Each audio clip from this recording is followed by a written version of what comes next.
In the heart of Texas, an old farmer stood at the edge of ruin. His land was dry, the bank was ready to take everything, and vultures in suits circled closer each day.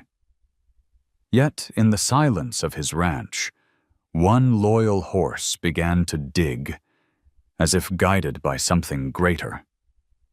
What Dusty unearthed would not only test the farmer's courage, but uncover a secret powerful enough to change his destiny forever. By late afternoon, the Texas Panhandle looked like a map of old scars.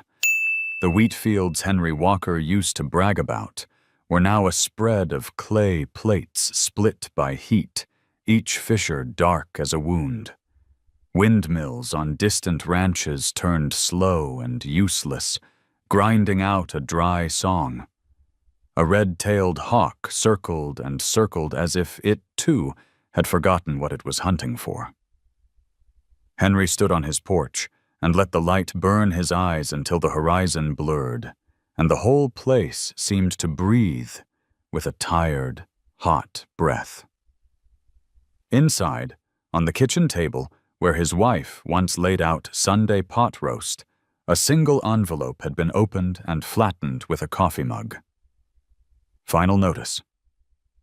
The letters were calm and official and merciless. He'd read them so many times they no longer sounded like words, only the dull knock of a hammer on a nail that had already been driven home. He lifted the mug, and the paper curled at the edges, like it wanted to get away from him. He pressed it flat again with his palm, feeling the throb in his wrist that came every time he squeezed a fence staple or swung the post maul a fraction too long. Dusty flicked his ears in the corral, close enough to hear Henry speak if he chose to. The horse's coat, sun-browned and clean as a new penny, caught the light even through a powder of dust. He stood easy, one hind hoof tipped, the way horses do when they trust the ground under them. Henry watched the rhythm of Dusty's breathing. In, out. Steady. It always settled him. He took his hat off, dragged a sleeve over his forehead, and stepped down to the yard. "It ain't your fault," Henry said as he reached the gate. Dusty lifted his head and blew warm air across Henry's knuckles, a sound like a soft cough. "Wouldn't trade you for any tractor in the county," Henry added, because talking to the horse made the quiet less sharp. Beyond the corrals, the fields spread to the fence line where mesquite had crept in over the years, thorny and patient. The wind carried the alkaline scent of baked earth, sun-cracked cedar posts, and something faint, a ghost of rain that had fallen someplace else. Henry could tell the season by smells once, back when storms came regular, and the Ogallala well still had a voice. Now the air smelled like memory. You reached for it, and it slipped between your fingers. He walked the fence, with a pair of pliers hanging from his back pocket, eyes hunting breaks that didn't matter anymore. No cattle to test the wire, no feed bill to juggle against diesel.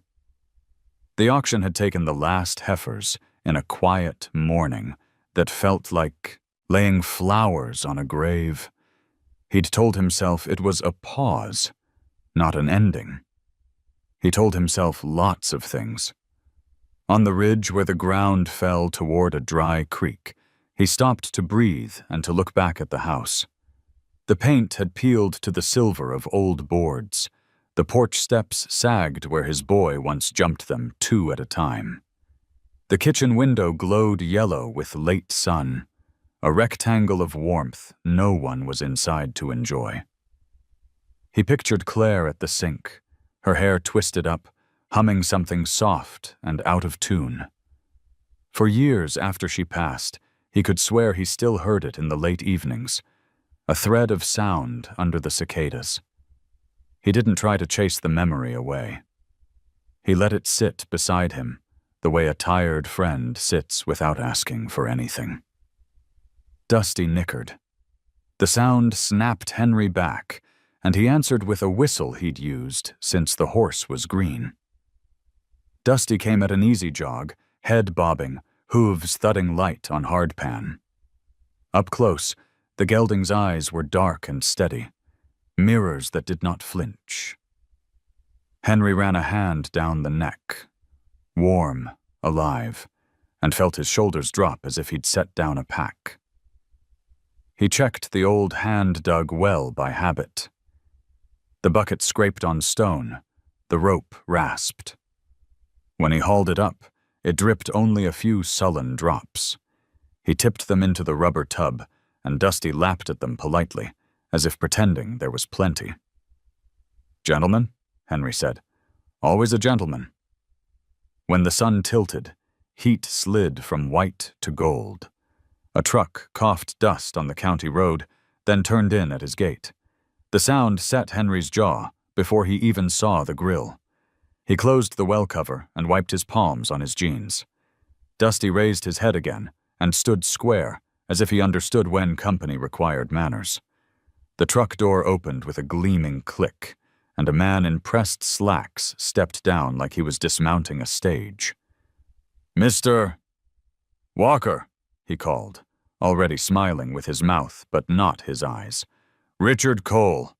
We spoke on the phone." "We sure did," Henry said. He kept his voice even. Richard glanced around as if appraising a house for sale, which he was. His gaze ticked off the porch, the roof line, the barn doors hanging a little crooked, the fields, the corral. "Hot one," he said. "Mind if we sit a minute?" Henry gestured toward the porch, and Richard trod up the boards like they were a little beneath him. Inside, Henry poured 2 glasses of tea, thin and warm, and set one near the folded letter without apology. They sat with the air between them buzzing faintly with insects and whatever else men bring into a space when one has something the other intends to take. "I hate to be the bearer of bad news," Richard said, like men say when they enjoy carrying it. "But the grace period has run its course. The bank needs an answer by Friday. You sign today, we can arrange a move-out date that's comfortable for you. You don't sign, the process will be less accommodating." "I've known less accommodating things," Henry said, and he let his eyes wander to the photograph on the far wall. Claire, wind-blown in a churchyard, one hand on their boy's shoulder. Sun caught the edge of her smile. The world had been large that day and full of choices. Richard followed his glance, measured it, then set his glass down with a soft tap. "The market's not going to get kinder. Take the offer, Mr. Walker. Start fresh." There's no shame in that. Henry thought of what shame did and did not look like.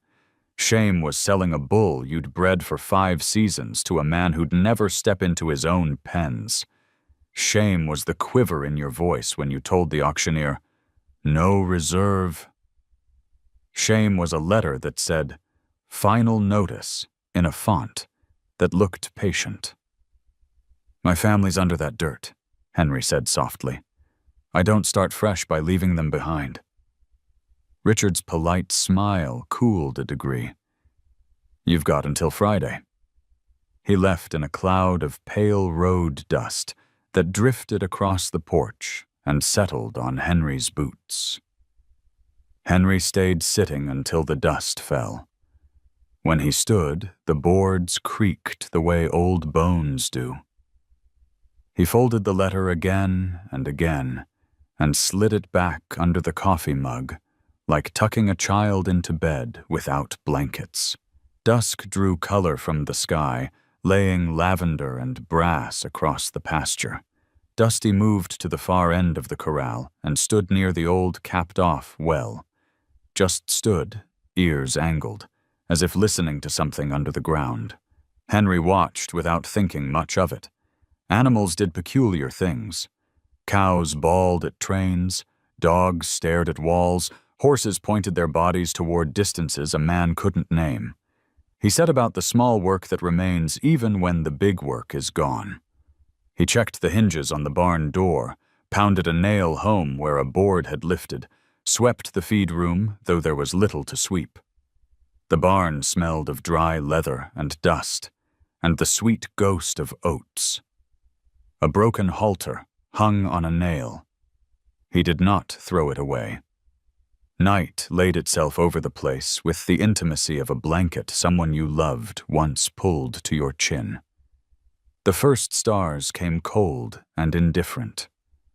In the house, he lit a single lamp, whose yellow threw a kind light on rough things. On the counter, he set 2 plates and then took one away.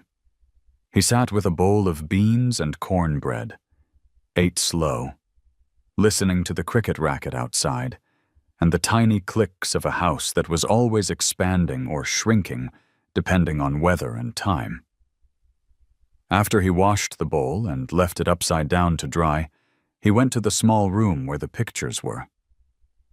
He did not turn the light on. He knew them by feel. He touched the frames lightly. Claire's, smooth with use.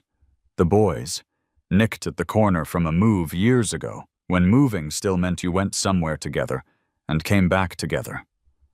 "I'm hanging on," he said into the quiet. "Best I can." He stepped back onto the porch and let the cool lift the heat from his skin. Dusty was a shape against the darker shape of the fence, head low, resting. Henry whistled, and the horse's ears pricked. That was when it happened.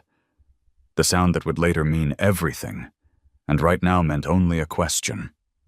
A hollow thock, deliberate, like a wooden mallet on packed soil. 1, 2. Then a pause. Then again. Dusty had lifted a forefoot and let it fall just once, then again, in a rhythm that wasn't restlessness. It sounded like a tension. "What is it, boy?" Henry asked.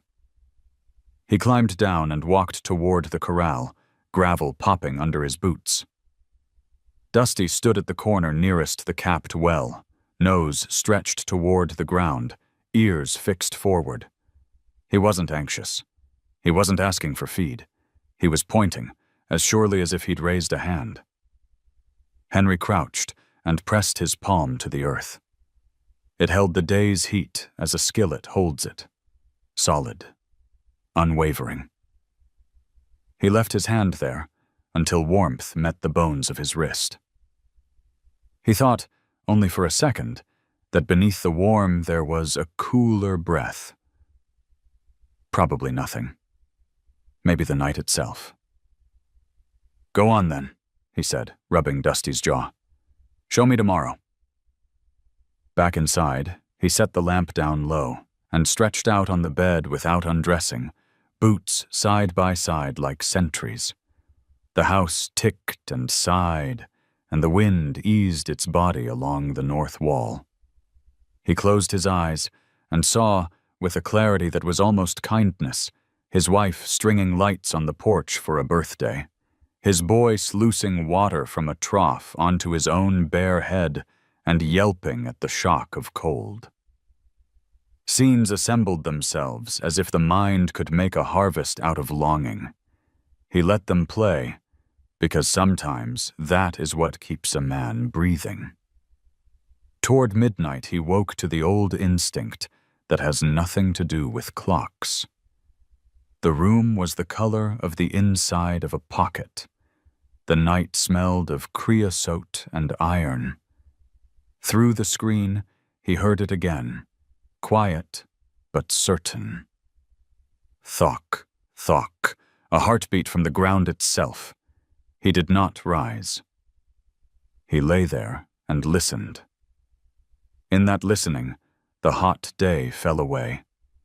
The noise of worry thinned. Between one breath and the next, Henry felt something he had not felt in a long while, the slender, shy animal that shows up before hope has the courage to say its name. Morning would come with its blunt light and its letters, and its men in clean shirts. He knew that. He also knew that for a handful of hours, the ranch belonged to darkness and to the small, honest sounds of a horse in a pen and a man who had decided, if only for this night, not to quit. He turned on his side, facing the window, and let the faint rhythm guide him back toward sleep.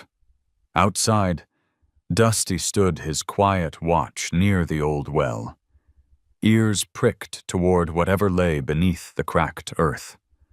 The day burned white over the panhandle, the kind of heat that seemed to press down from all directions at once. Henry Walker leaned against the porch post, hat brim shading his eyes, and watched the county road throw up a haze of dust. A truck engine droned closer, heavy and sure. By the time the vehicle turned through his gate, Henry already knew it wasn't a neighbor coming to borrow a wrench or share a story. Neighbors drove beat-up pickups, dented from fence lines and gravel hauls. This one gleamed black, polished until the sun itself seemed to ride its hood. Richard Cole stepped out the driver's side, crisp as if he'd just walked out of an office downtown instead of a farm road that hadn't seen rain in months.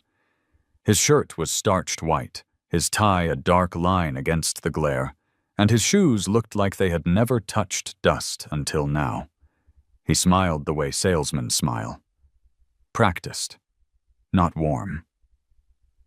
"Mr. Walker," he said. "Afternoon." Henry nodded, but didn't move from the post. "Afternoon," he replied, voice even. Dusty, out in the corral, lifted his head and studied the stranger, ears flicking, eyes steady. Henry felt a kind of echo in that gaze, measured, cautious, unwilling to give away more than necessary. Richard gestured toward the porch. "May we sit?" "This won't take long." Henry led him to the steps, pulled 2 chairs out, and fetched a jar of sun tea from the kitchen. He set a glass down for Richard, another for himself, both sweating warm already. On the small table between them lay the envelope Henry had opened that morning, the one that had turned the day heavy before it began. Richard's eyes landed on it like a hawk spotting prey. "You've read the letter," Richard said. "So you understand. The bank has been patient, more than patient, but the deadline is here. Friday, Mr. Walker. That's when grace turns into foreclosure." Henry sipped his tea. "I know how to read." Richard chuckled, polite but sharp. "Then you know your options. You sign now, we arrange a clean transfer, some money in your pocket to start fresh. No sheriff at the door, no headlines in the local paper. That's dignity, Mr. Walker. A chance to walk away with it still intact." Henry's jaw worked.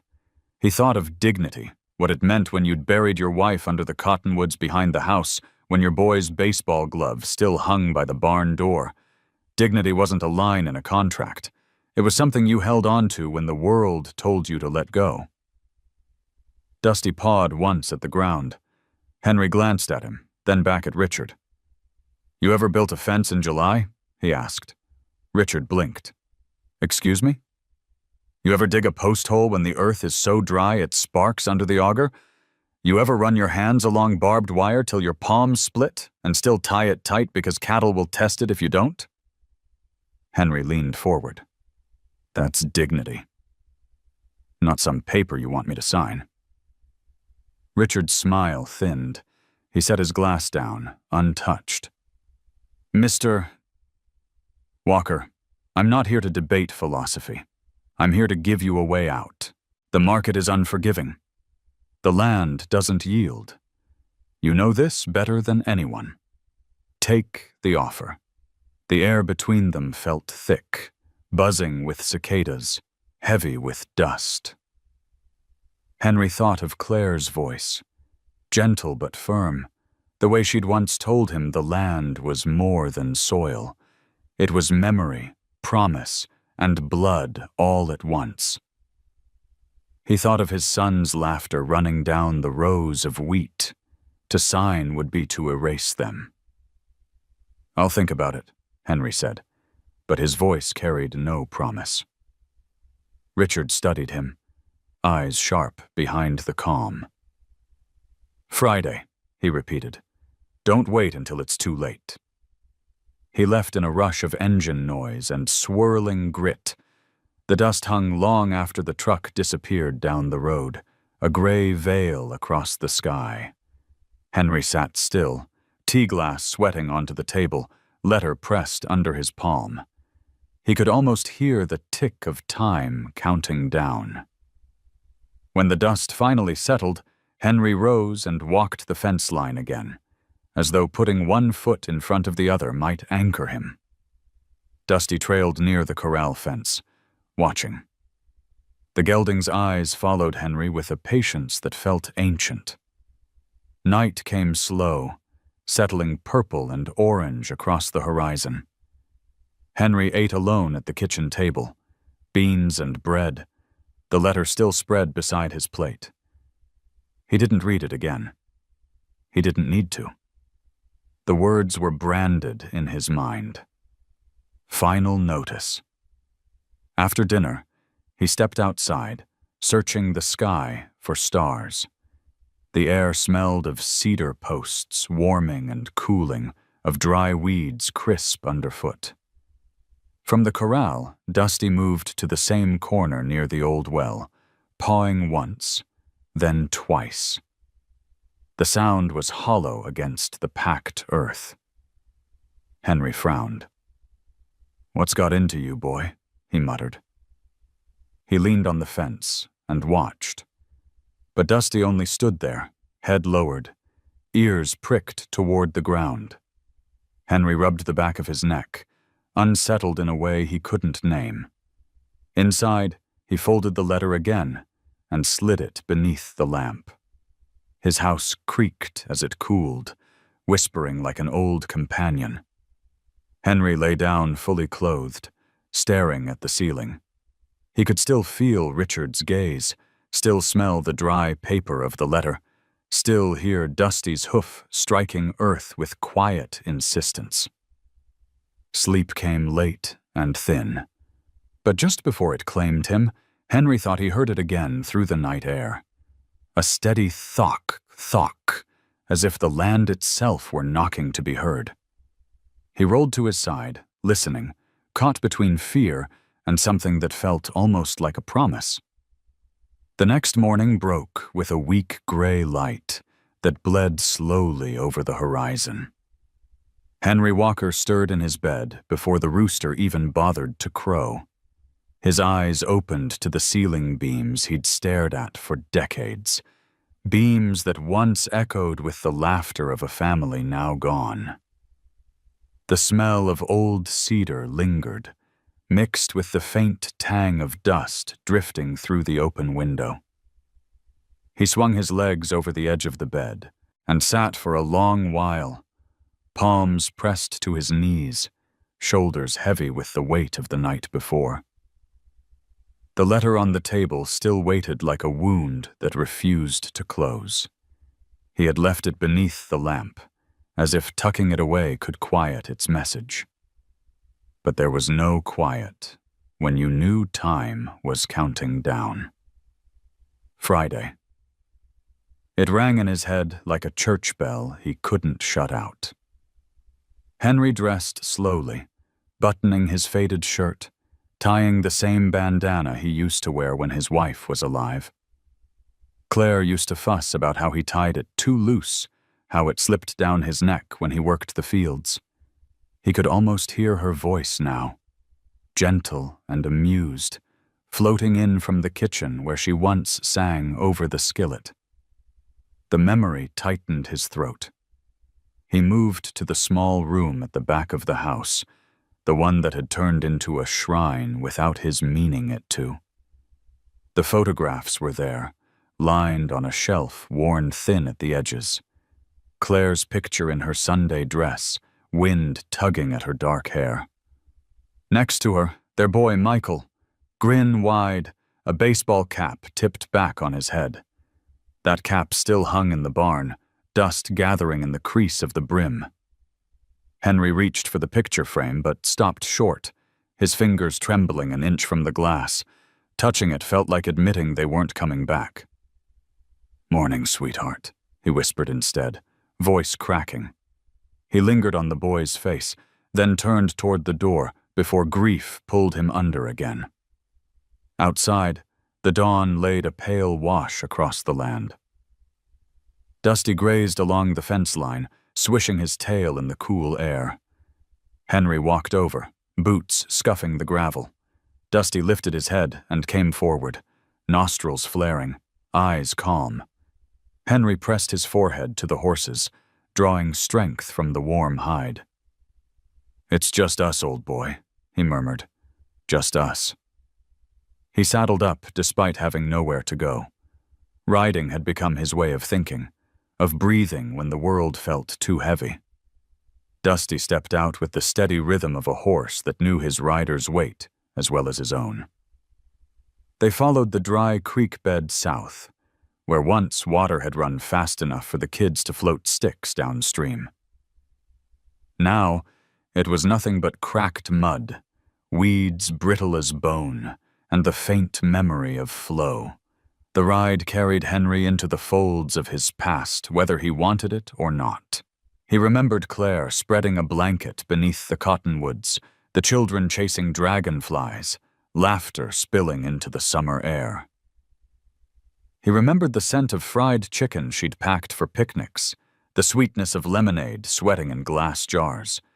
The images came sharp, so alive he almost believed he could reach out and pluck them from the air. Then they slipped, leaving only silence and the ache of loss.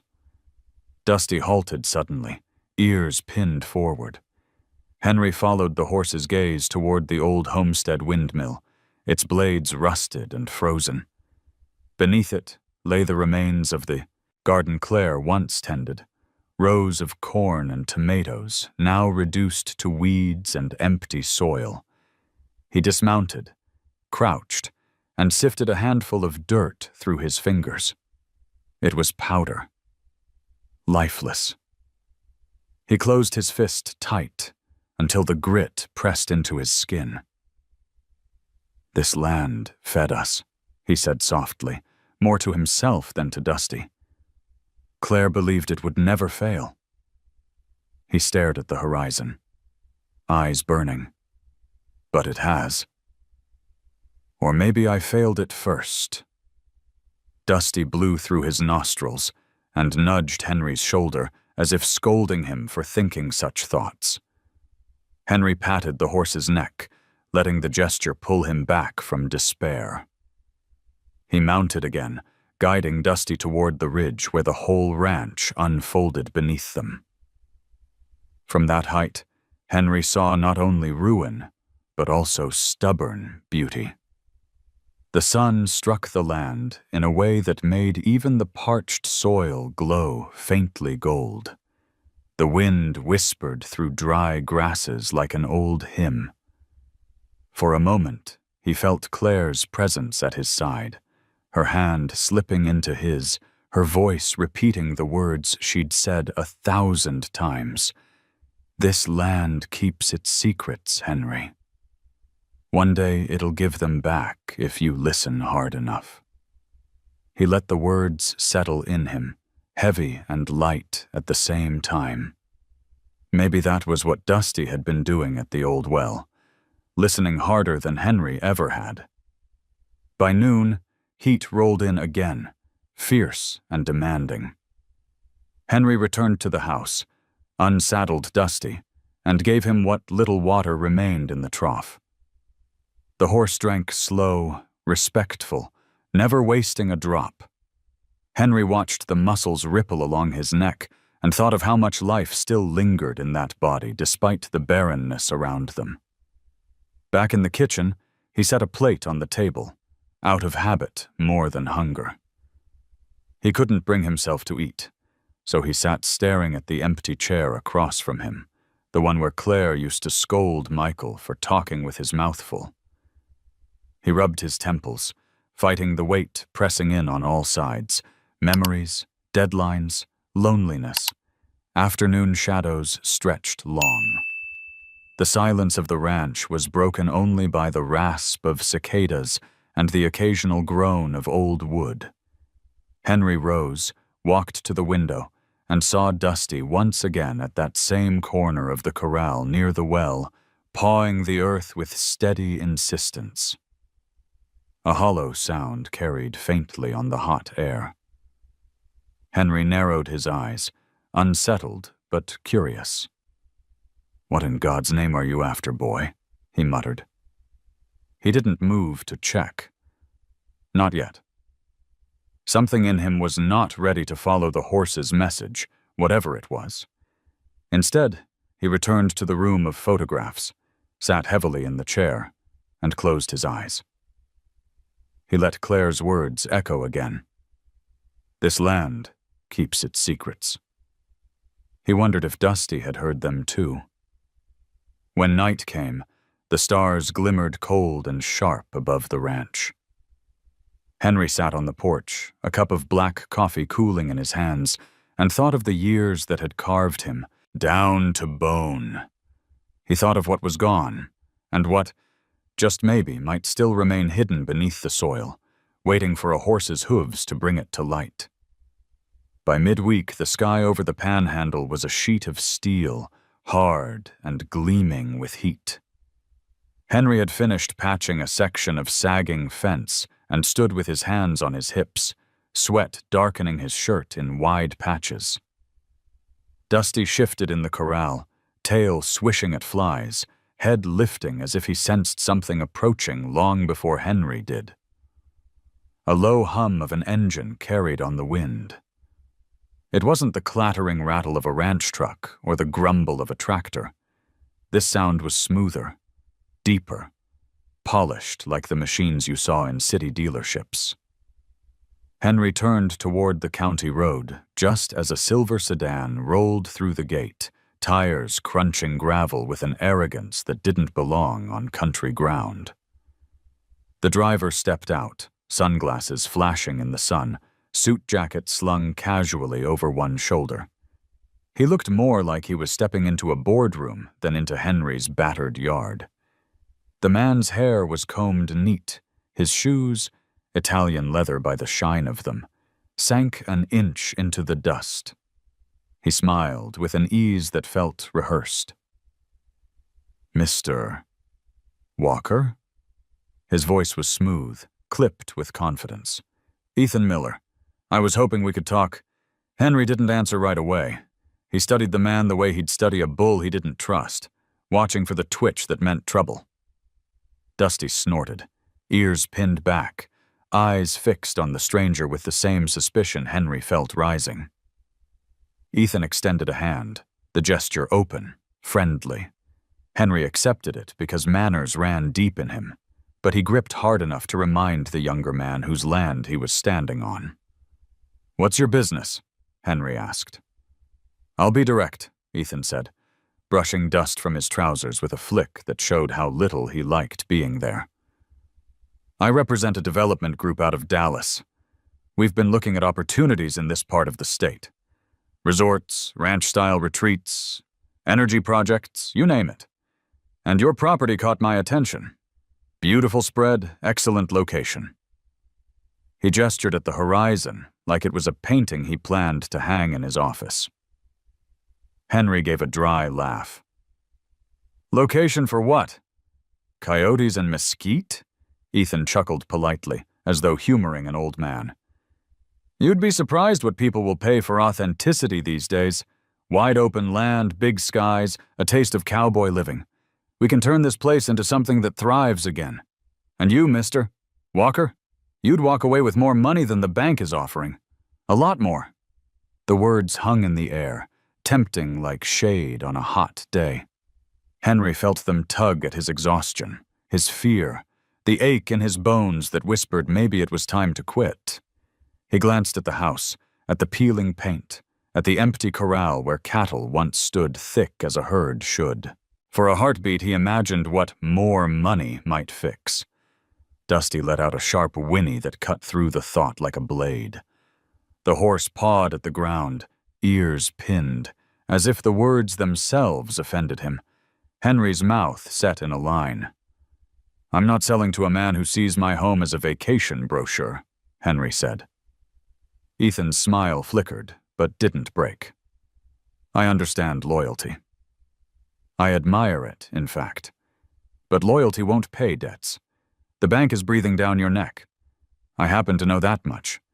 I'm giving you an alternative, a way to step into the future instead of being buried by the past."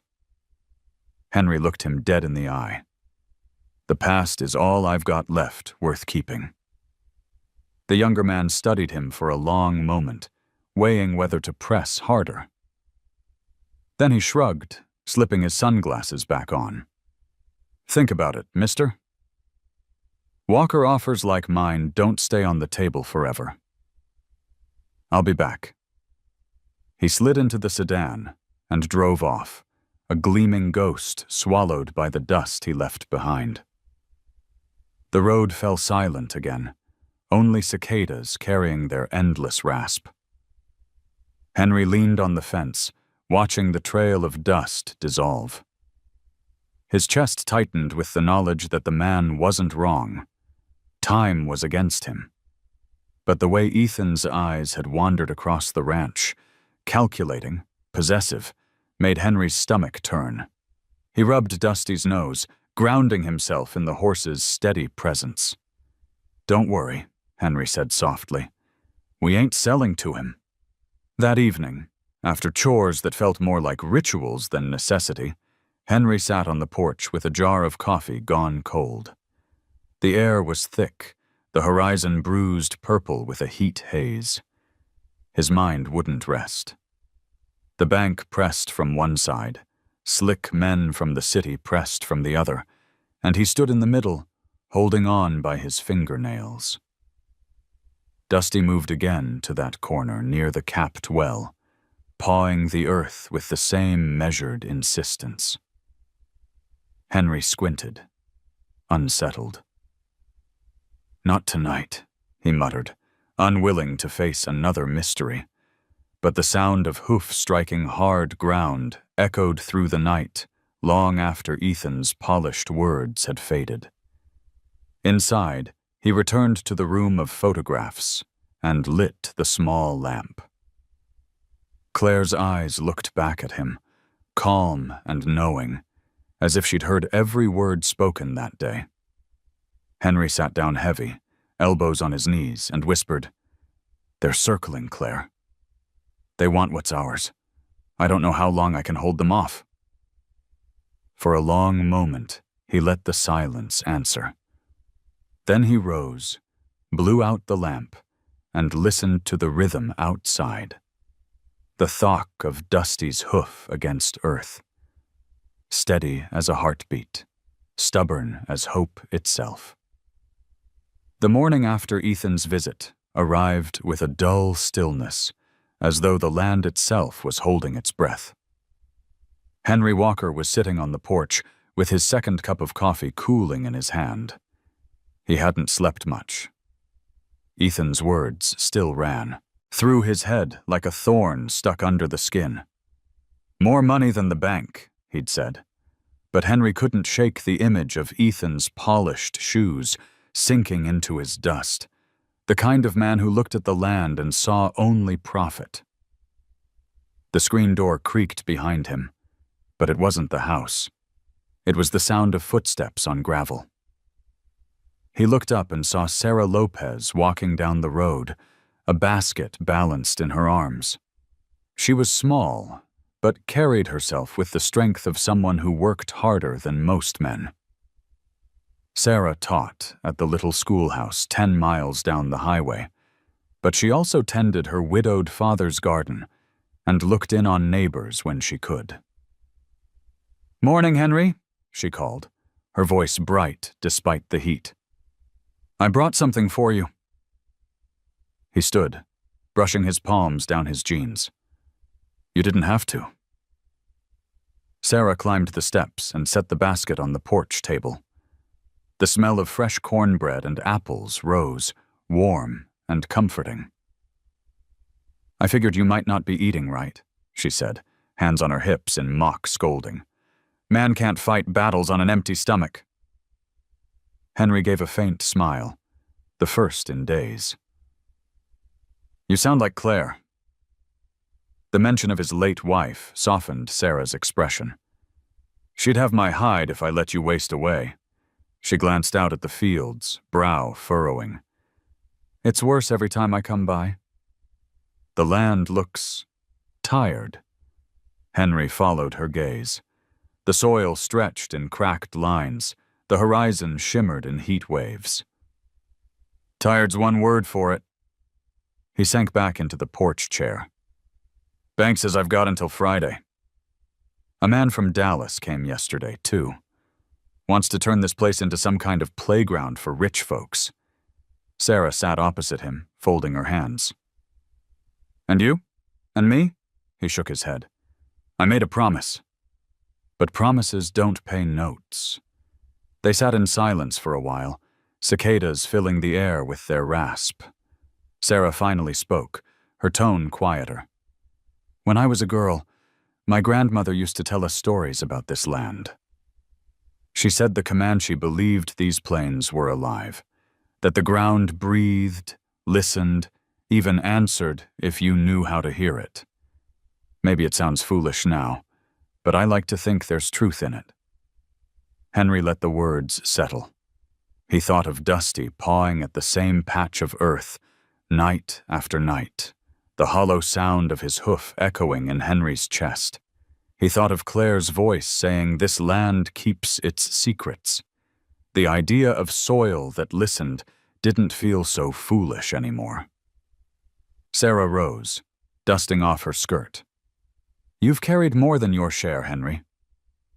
Don't let slick-talking men trick you into giving up what's yours. Sometimes the land does find a way to answer back." Henry stood as well. "You believe that?" "I do," she said simply. "And I believe Dusty does too."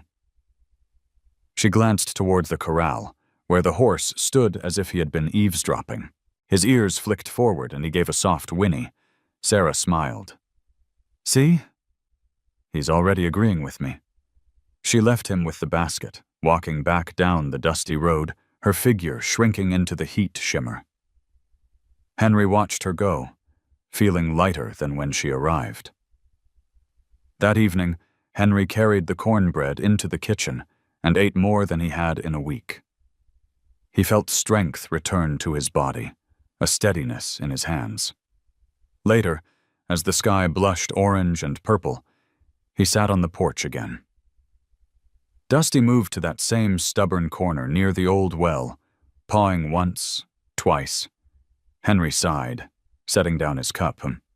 "All right, boy," he muttered. "Maybe tomorrow I'll take a closer look." But even as he turned inside for the night, he felt Sarah's words following him like a shadow. Sometimes the land does find a way to answer back. The Texas night fell heavy, the air as warm as a held breath, and thick with the hum of cicadas. Henry Walker sat on the porch with his boots propped on the railing, the last sip of coffee cooling at his elbow.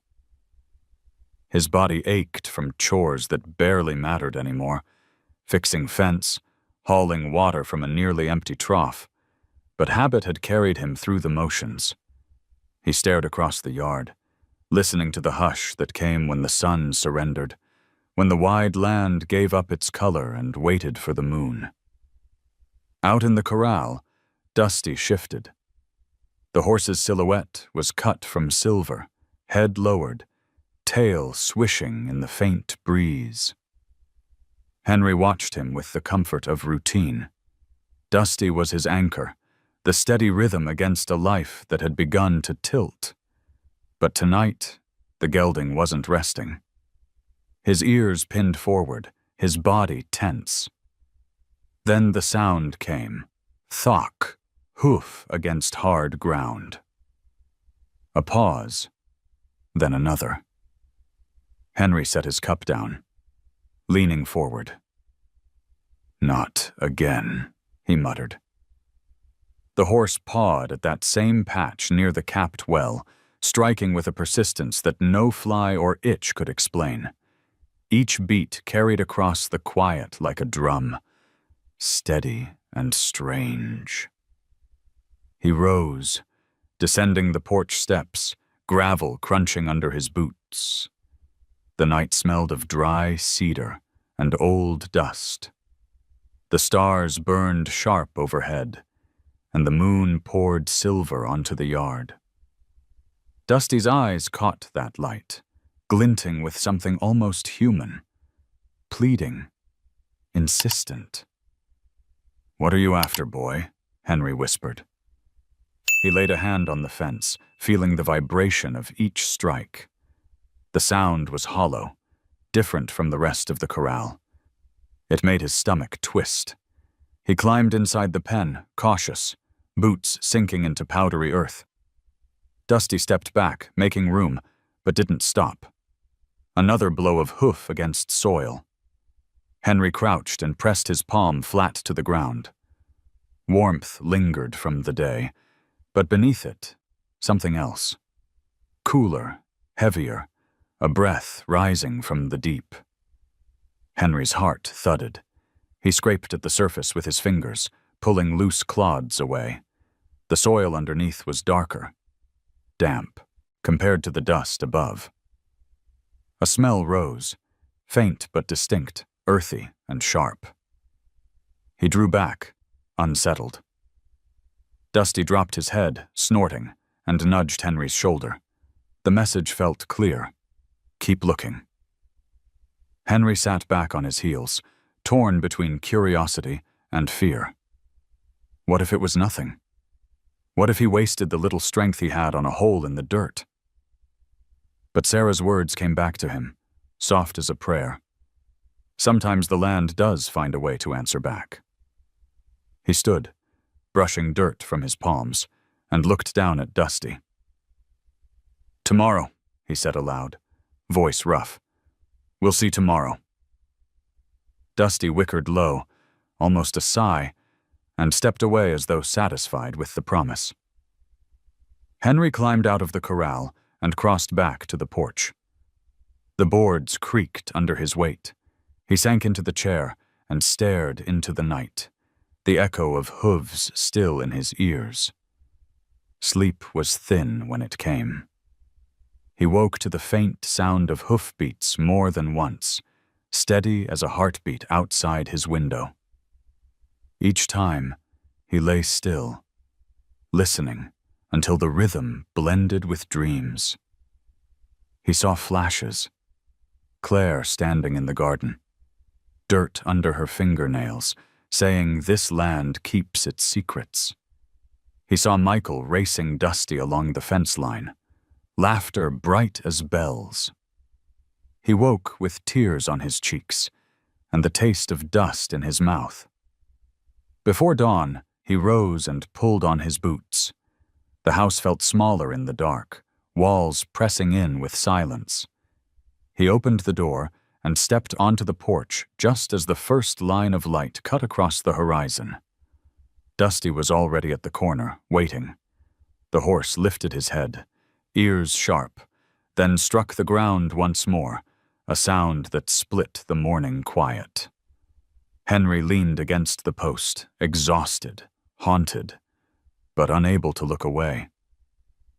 Whatever secret the land held, Dusty wasn't letting him ignore it. Not anymore. By midweek, the sun over the panhandle glared down like a merciless overseer. Henry Walker sat at his kitchen table, calloused fingers tracing the rim of the chipped mug in front of him.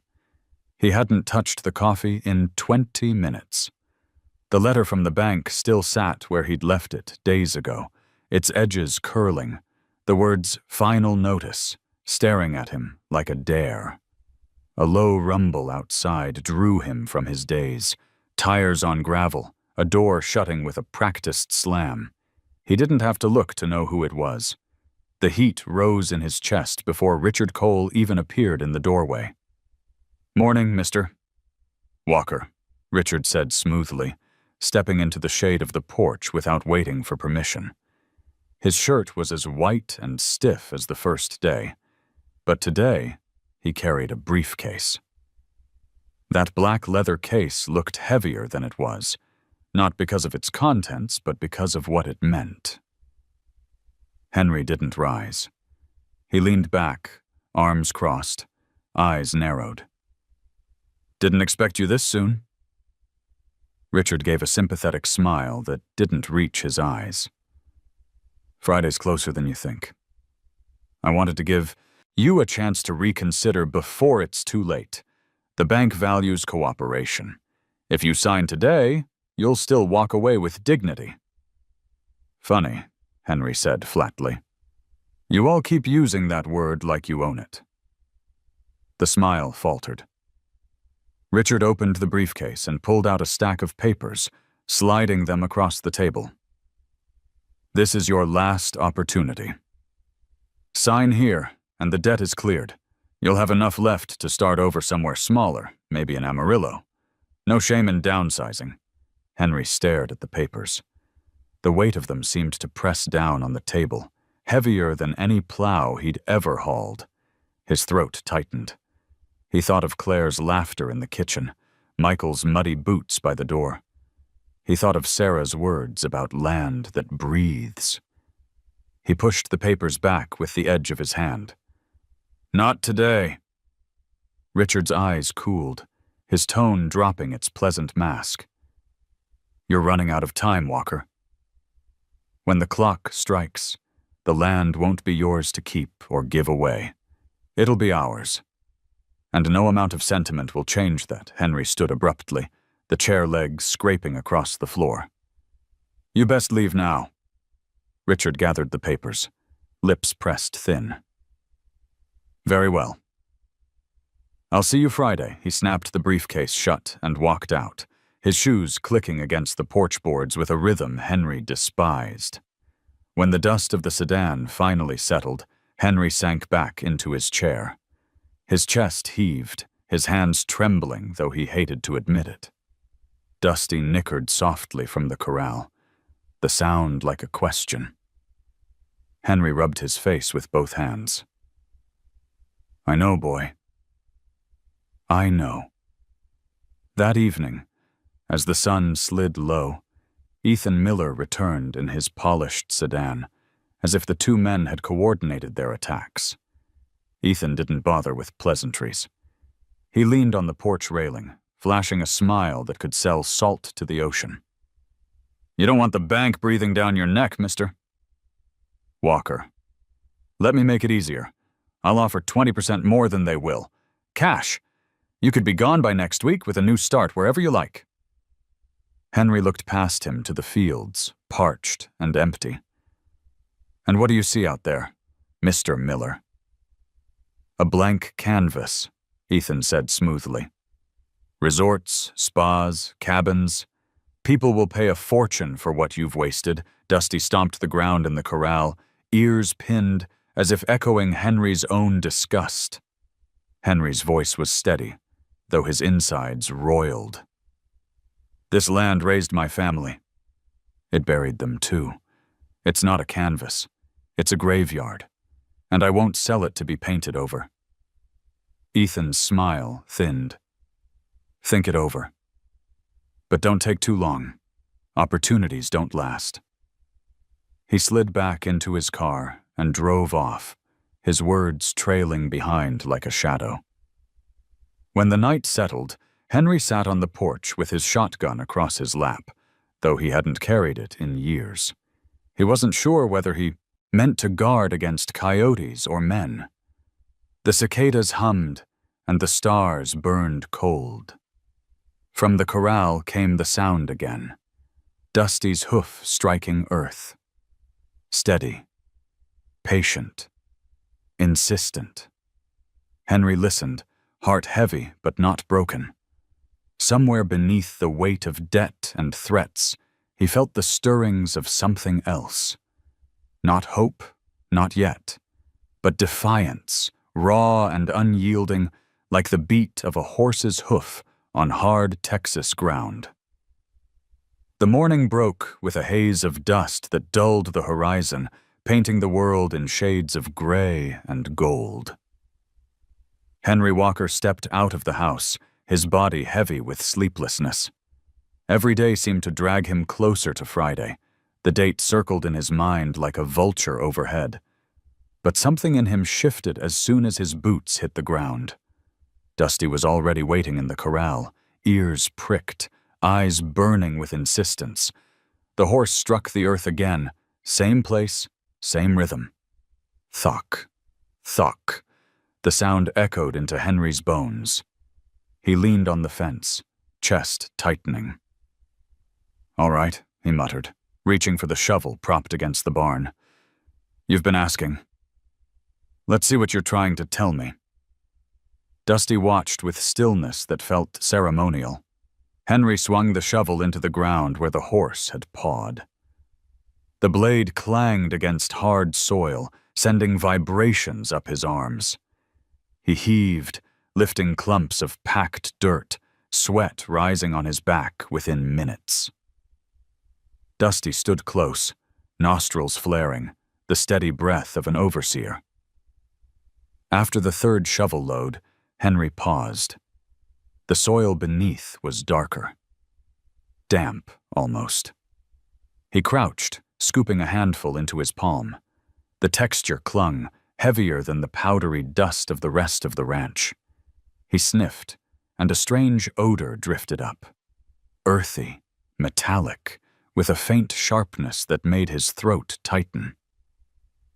"What the hell?" His words slipped into the wind. He dug again, faster now. Each stroke revealed more of that strange soil, black streaks that stained his fingers. He scraped deeper until the shovel hit something slick. He touched it with his hand, and when he pulled away, his skin glistened with a dark sheen.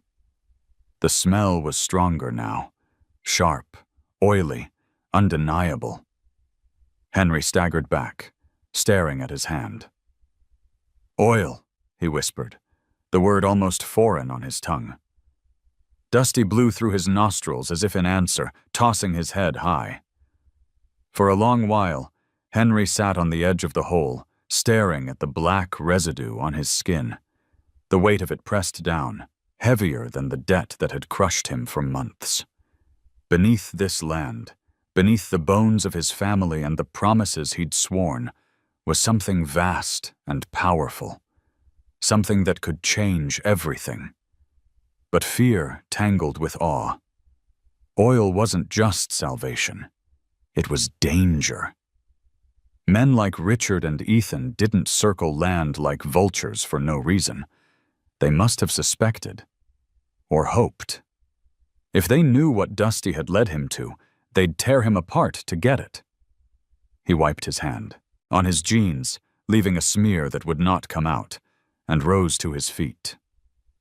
Dusty stepped forward, pressing his warm muzzle into Henry's shoulder, steadying him. "You knew," Henry whispered. "Somehow, you knew." That night, he couldn't sit still. He paced the house, photographs of Claire and Michael looking down on him with silent eyes. He poured himself a glass of water, tasted metal where there was none. His body buzzed with restless energy, caught between terror and hope. He walked out into the dark. Dusty stood guard by the hole, as if protecting the secret. The stars shimmered, and the wind carried the dry scent of mesquite. Henry crouched at the edge again, staring into the shadowed earth. He imagined pipelines and drills, the land torn open. He imagined a ranch restored, debts erased, fences rebuilt, cattle in the fields again. He also imagined men in suits shaking his hand with smiles that hid knives. "Tomorrow," he whispered. "We'll figure it out tomorrow." Dusty's ears flicked. The horse gave a low, steady whinny, a sound that wrapped around Henry's chest like a rope, pulling him back from the edge of despair. Henry straightened, shoulders squared. For the first time in months, he felt something that wasn't resignation. It wasn't quite victory. It was the crack of light breaking through the door of a dark room. Beneath his land was oil. Beneath his grief was possibility. And in Dusty's unrelenting rhythm, he had been told the truth. The earth itself was ready to speak. The discovery clung to Henry's skin long after the dirt had washed from his hands. He had stood over the sink that evening, scrubbing with lye soap, watching the dark sheen smear and thin but never fully vanish. Even after his palms came clean, he swore he could still smell it, that sharp, oily tang that didn't belong in a poor man's kitchen. It haunted him as he sat at the table, photographs staring back from the far wall, the house silent as a tomb. Dusty's soft wicker drifted through the window, steady and grounding. Henry rose, unable to bear the walls pressing closer, and walked out into the cool night. The stars blazed white and unblinking overhead, but he hardly noticed. All he saw was the outline of the horse, waiting near the corral fence, ears pricked toward him. Henry stepped inside, his boots crunching the dry earth until he reached the spot Dusty had been pawing for days. The shallow hole yawned there, its dark soil gleaming faintly even in moonlight. The smell was faint but distinct, riding the night air like a whisper. He crouched, staring at it, and felt his chest tighten.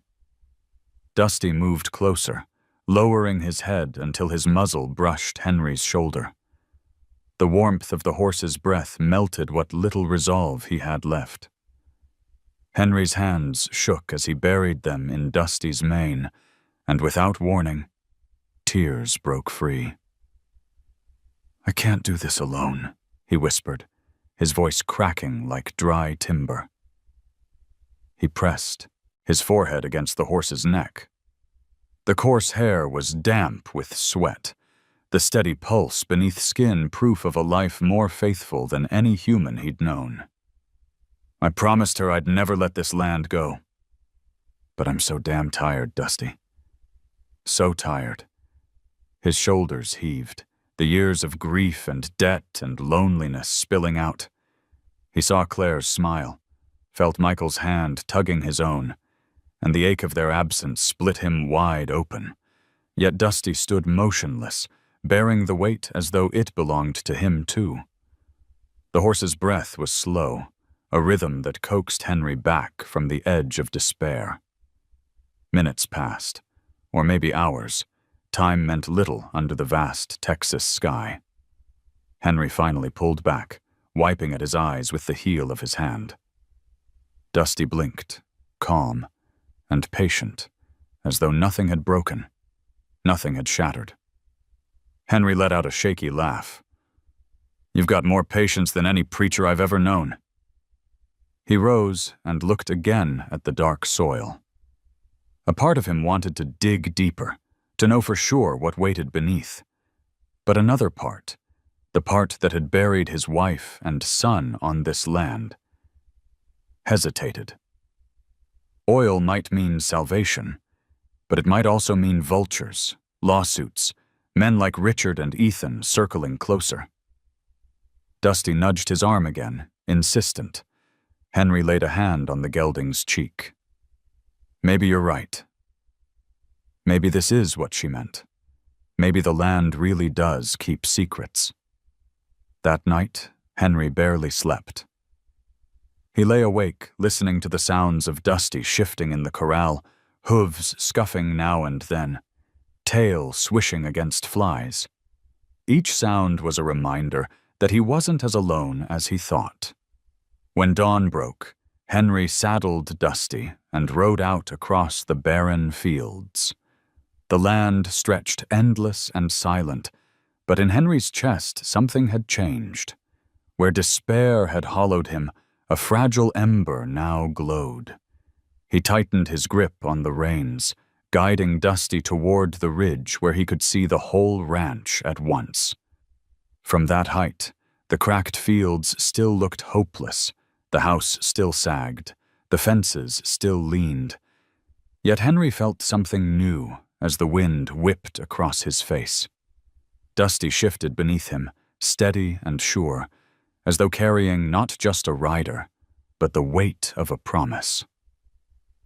Henry swallowed hard, his throat raw. "You saved me, boy," he said aloud, his voice catching in the wind. "You saved me." He leaned forward, wrapping his arms briefly around Dusty's neck, tears stinging again, but softer this time, tears that came not just from sorrow, but from gratitude. The land had spoken through his horse, and for the first time in years, Henry believed he might just have the strength to listen. The night pressed down on the ranch like a heavy hand. Henry Walker had eaten little, just a heel of bread and coffee strong enough to scrape the throat, before he doused the lamp and let darkness take the house. He lay in bed with his boots still on, listening to the old boards creak and settle. Outside, Dusty shifted in the corral, his movements steady, comforting. But sometime after midnight, the rhythm broke.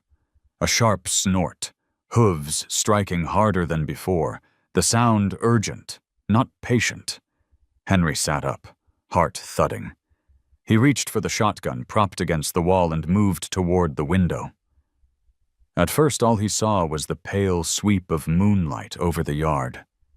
Then movement. Figures, 2, maybe 3, slipping along the fence line like shadows that had grown restless. He cursed under his breath and shoved his hat on. The door groaned as he opened it, and the men froze in the moonlight, caught like coyotes near a chicken coop. One scrambled toward the dry creek. The other 2 hesitated, eyes flashing white before they bolted. Dusty reared in the corral, ears flat, hooves pounding the ground so hard the sound rattled Henry's bones. "Get the hell off my land!" Henry roared, voice carrying across the empty fields. He fired a warning shot into the sky, the crack splitting the silence. The shadows ran faster, swallowed by mesquite and dust, until only the night remained. Henry lowered the gun, chest heaving. Dusty snorted and stamped, his body trembling with energy. But when Henry climbed into the corral and laid a hand against his neck, the horse stilled as though the touch had drained the storm out of him. "They'll be back," Henry muttered. He didn't know if he was speaking to the horse or to himself. He sat on the porch until the first gray light smeared the horizon, shotgun resting across his knees. Every noise, the call of a night bird, the rustle of weeds, set his nerves on edge. When the sun finally broke, the world looked the same. But Henry knew something had shifted. The land no longer carried only the weight of his memories and debts. It carried a secret someone else wanted badly enough to send men creeping in the dark. Later that morning, Sheriff Tom Briggs pulled his truck into the yard, dust rising behind him. He was broad-shouldered, his uniform worn at the seams, a man who'd known Henry since school days. He studied the ground near the fence, scuffed by hurried boots. "You're sure you saw them?" Tom asked. "I'm sure." Henry leaned on his shotgun. "They weren't boys looking for trouble." They were hunting something. Tom squatted, rubbing dirt between his fingers. "Word gets around, Henry." "Maybe somebody's heard there's value under this place. Could be the bank talking. Could be outsiders sniffing around." Henry stiffened. "You think Cole sent them?" The sheriff didn't answer directly. "I think you ought to be careful. Keep that gun close, and don't let anyone sweet-talk you into giving up what's yours." As the sheriff drove off, Henry felt the weight of his words settle deeper than the dust. He returned to the corral. Dusty stood near the hole, head bent, ears relaxed, but his eyes followed Henry with a sharpness that felt almost human. "You saved me again, boy," Henry said softly. "If it weren't for you, they'd have dug right here." He rubbed Dusty's muzzle, grateful for the steady breath against his palm. That night, Henry lit the lamp and sat at the table with the photographs of Claire and Michael. He stared long into their faces, then glanced toward the window where the stars burned cold. "They're circling us," he whispered, "but I won't let them take it.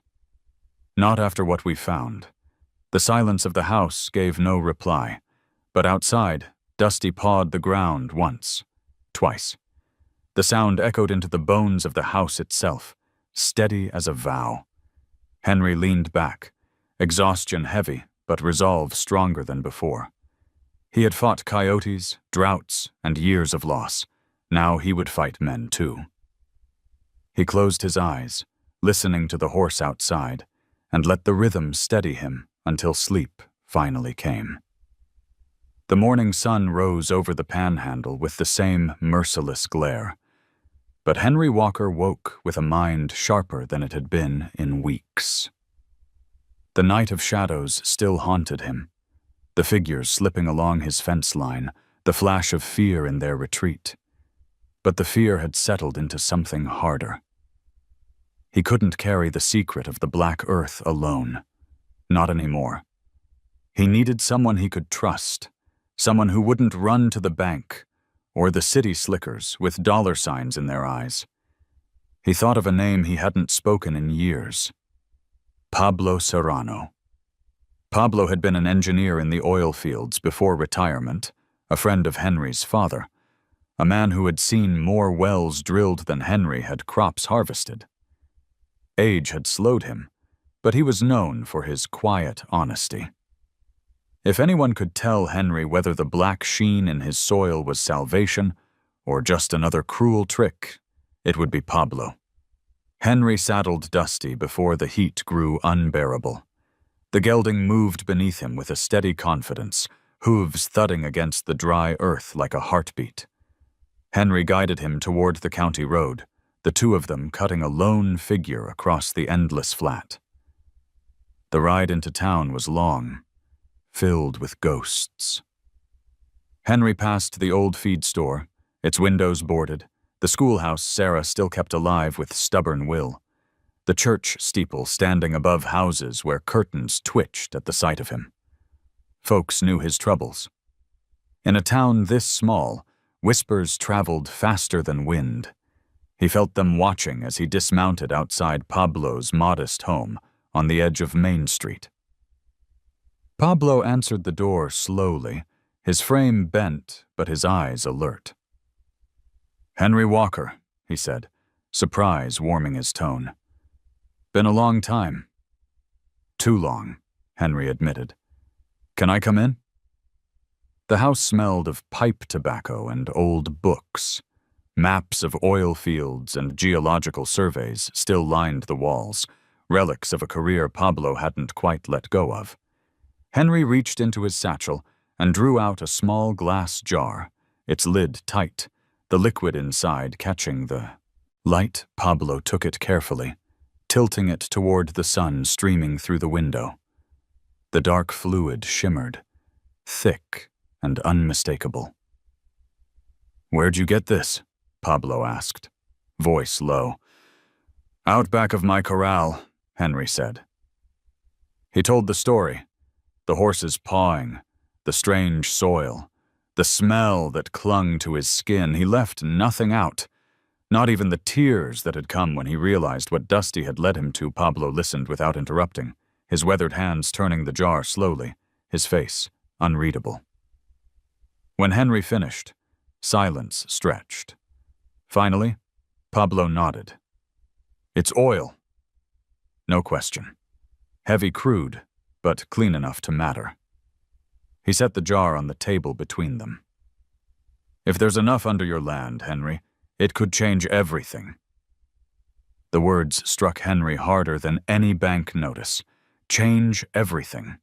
He felt both lifted and crushed.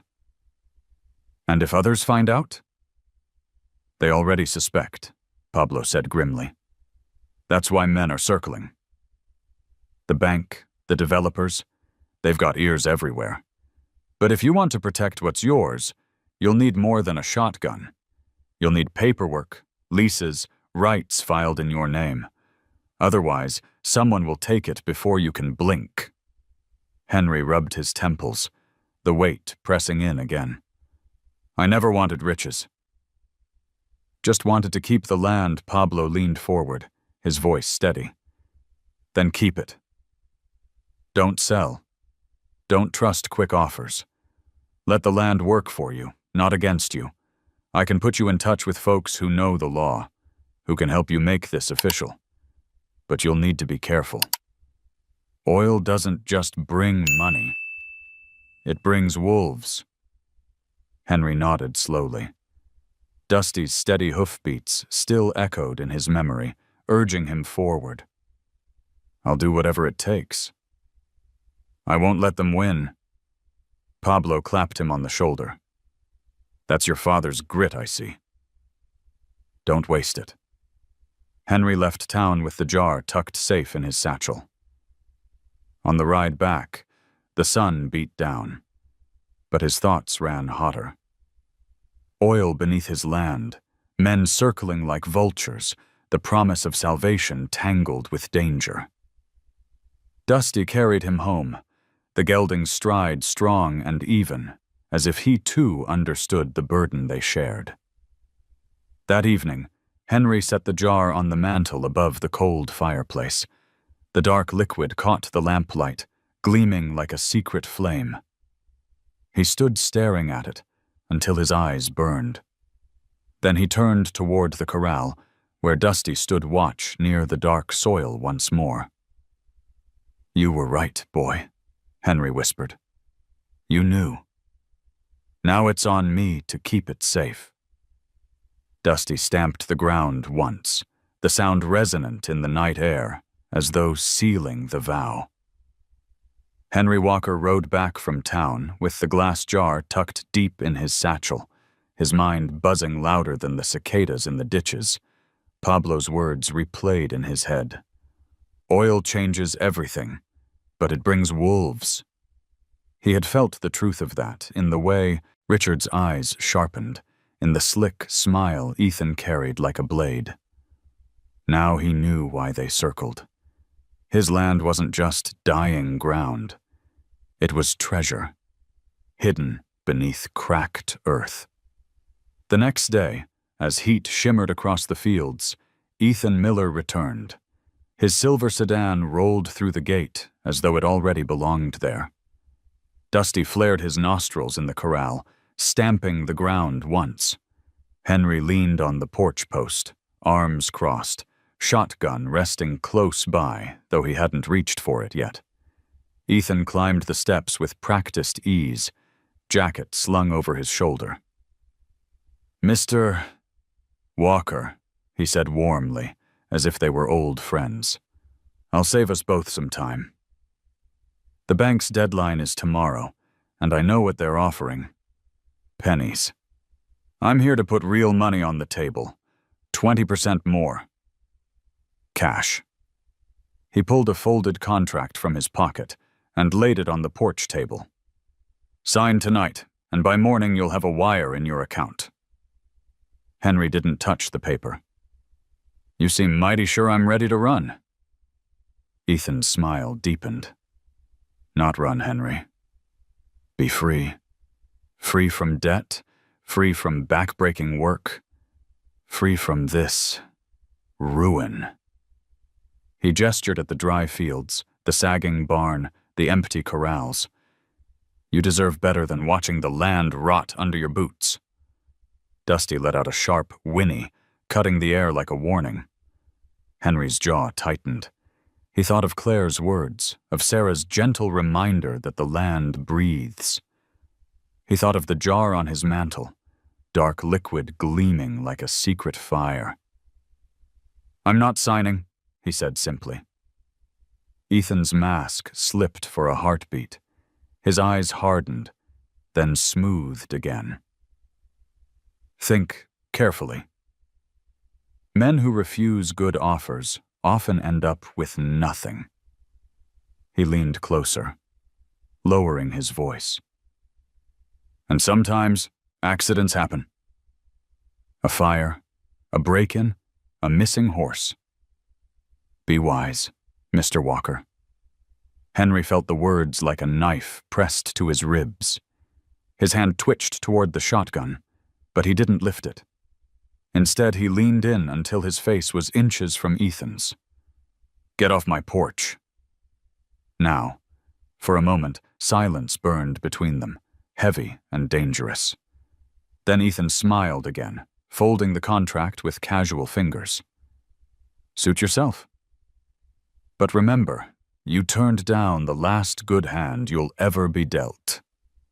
He stepped off the porch, shoes crunching gravel, and slid into his sedan. The car roared to life and sped away, throwing dust across the fence line. Henry sank into the chair, his pulse hammering. Dusty watched from the corral, ears pinned, eyes bright with something that looked too much like understanding. As dusk fell, Richard Cole arrived in his dark sedan. 2 visits in one day, one sweet as poison, the other bitter as law. Richard climbed the porch with his briefcase, setting it down with authority. "Mr.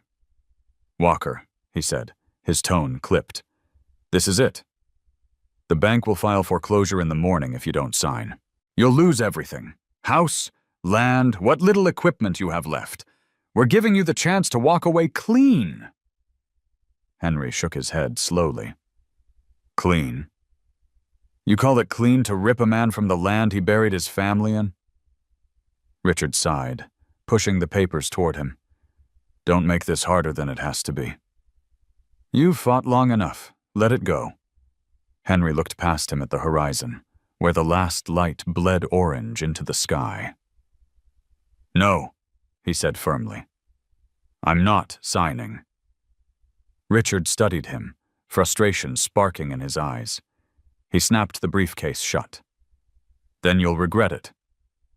Without another word, he marched to his car and drove away, leaving the porch vibrating in his wake. Henry sat alone in the twilight, Dusty's steady silhouette visible against the dimming sky. He felt the trap closing. The bank's cold grip on one side, Ethan's smooth menace on the other. But beneath his boots, beneath the cracked soil, pulsed the secret that gave him strength. He stood, walking to the corral, and laid his forehead against Dusty's neck. The horse's breath was warm, steady. "They think they've got me," Henry whispered. "But they don't know what we know."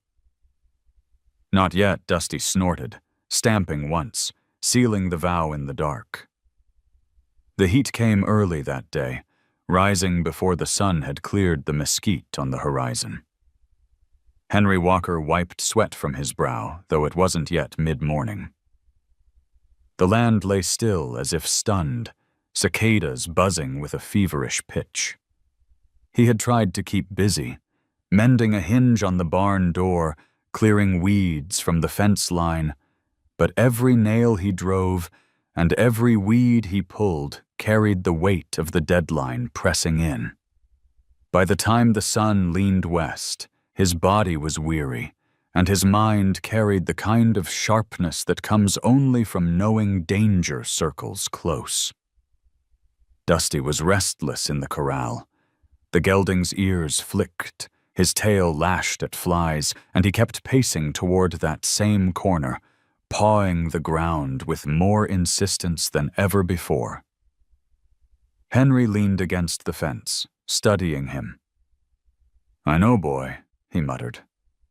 "I hear it too." As dusk settled, the air grew strange. The heat didn't ease. Instead, it thickened, a hot wind sweeping across the plains with a sound like whispers. Somewhere beyond the ridge, an owl called. Long, hollow, and unsettling. Henry froze. In all his years on this land, owls had been rare. His grandmother used to say they were messengers, warnings carried on feathered wings. Dusty threw up his head, eyes wide, ears pricked toward the call. Then he struck the ground again, harder than before. Henry's gut tightened. He lit the lantern on the porch, the flame struggling in the uneasy wind. That was when he saw it. Movement near the fence line, quick and low.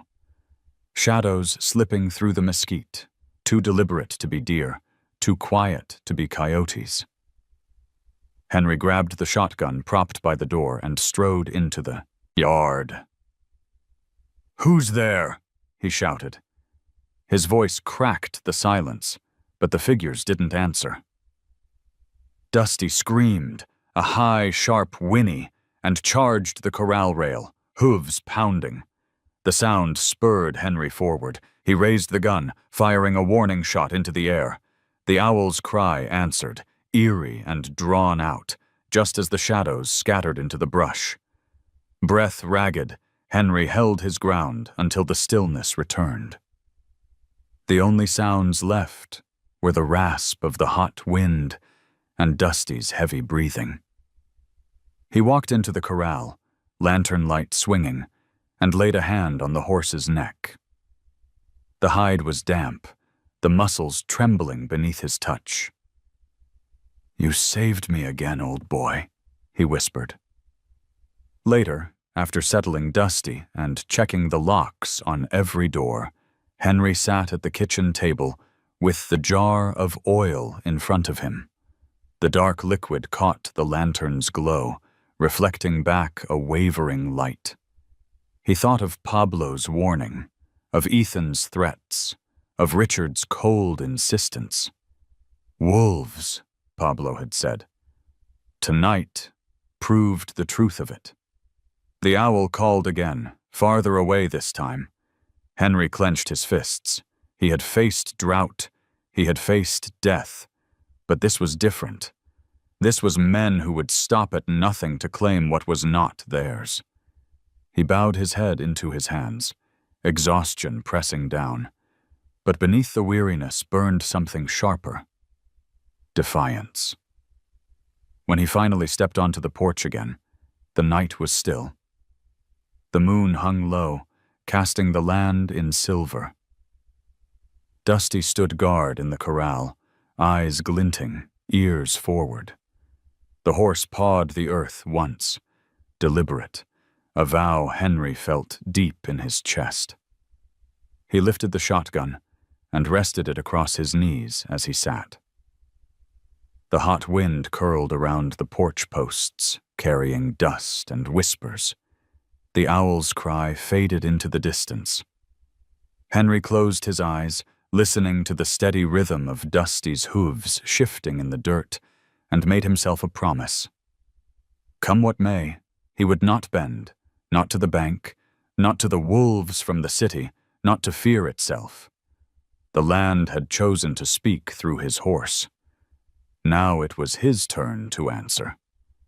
The dawn came harsh and colorless, the sun climbing like a blade over the horizon. Henry Walker stood on the porch with his hat low and his jaw set. The night before had left its mark. Strange shadows at the fence line. Dusty's screams. The owl's call echoing in the heat. He was tired, older than his years, but something inside had hardened into steel. Enough running from fear. Enough waiting for wolves. He saddled Dusty and rode into town. The gelding's hooves struck the packed dirt road with a rhythm that carried Henry's resolve. Main Street was just stirring, the diner clattering with breakfast pans, A couple of pickups parked crooked outside the hardware store. But Henry's destination wasn't food or supplies.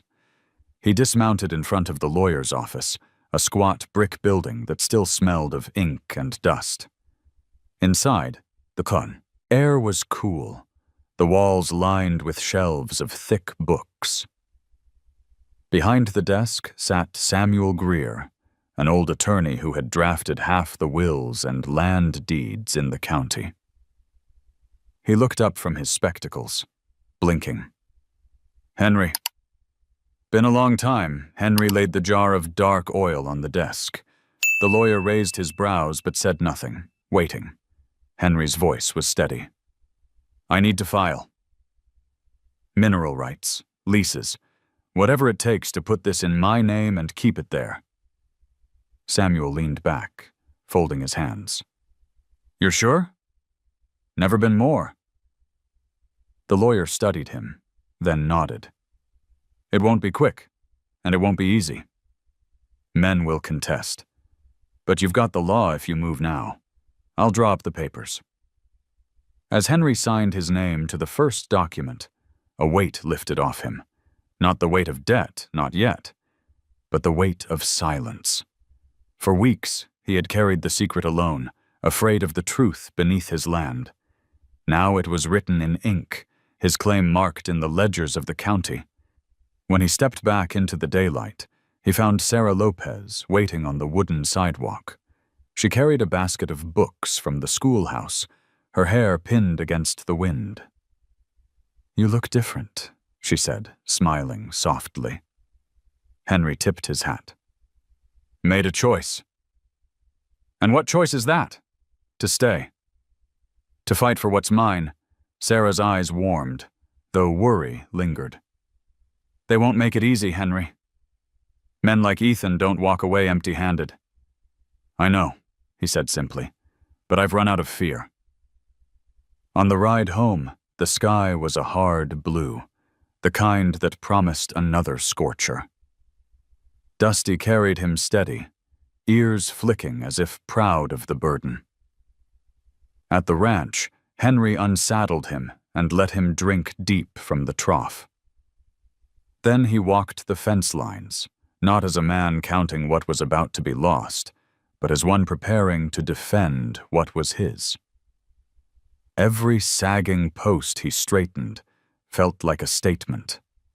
Every strand of wire he pulled tight sang like a vow. That evening, he sat on the porch with the shotgun across his knees. The jar of oil rested inside on the mantel, glowing faint in the lamplight. He could feel the land humming beneath his boots, restless, alive. Dusty stood watch in the corral, head high, his shadow long against the fading light. As the sun dropped, a car appeared on the distant road, kicking dust behind it. Henry didn't rise. Whoever it was, banker, developer, stranger in the night, would find him waiting. He no longer felt the tremor of fear in his chest. What filled him instead was the raw, unshakable calm of a man who had decided. He laid a hand on Dusty's withers as the horse pressed close to the fence. "This is our stand, boy. Whatever comes, we meet it here." Dusty snorted, stamping once, as if sealing the pact. The wind stirred hot across the plains, but Henry no longer heard it as threat. He heard it as witness. The first light of morning spilled across the Texas, plains, thin at first, then bold, painting the horizon in hues of rose and gold. Henry Walker stepped out onto the porch, the boards cool beneath his boots. For the first time in months, he didn't carry the letter from the bank in his pocket, didn't wake with dread chewing at his chest. The ink on the documents he'd signed yesterday was still drying, his rights claimed and his decision sealed. Whatever storm was coming, he was ready. Dusty stood in the corral, mane lifted by the dawn breeze, eyes watchful. Henry walked over, opened the gate, and the gelding stepped out freely, circling once before coming to rest beside him. The horse pressed his warm muzzle into Henry's shoulder, and Henry let his hand rest there, steady, grounded. "We made it this far, old boy," he said softly, "and we're not turning back." He saddled Dusty, not out of need, but out of ritual. Together they rode to the ridge, the path familiar, the land stretching wide below them. The field still bore scars of drought, cracked soil, weeds clinging stubbornly. But in the light of morning they seemed less like wounds and more like maps. Maps of where he had been, what he had lost, and what he had chosen to protect. At the crest, Henry dismounted and let Dusty graze on the sparse grass. He stood alone, looking down at the land where Claire's garden had once bloomed, where Michael had run with the dogs, where laughter had filled the air before silence claimed it. The cottonwoods marked the family plot, branches swaying faint in the wind. Henry walked to them, hat in hand, and lowered his head. "I kept my word," he whispered, voice breaking but steady. "This land is still ours."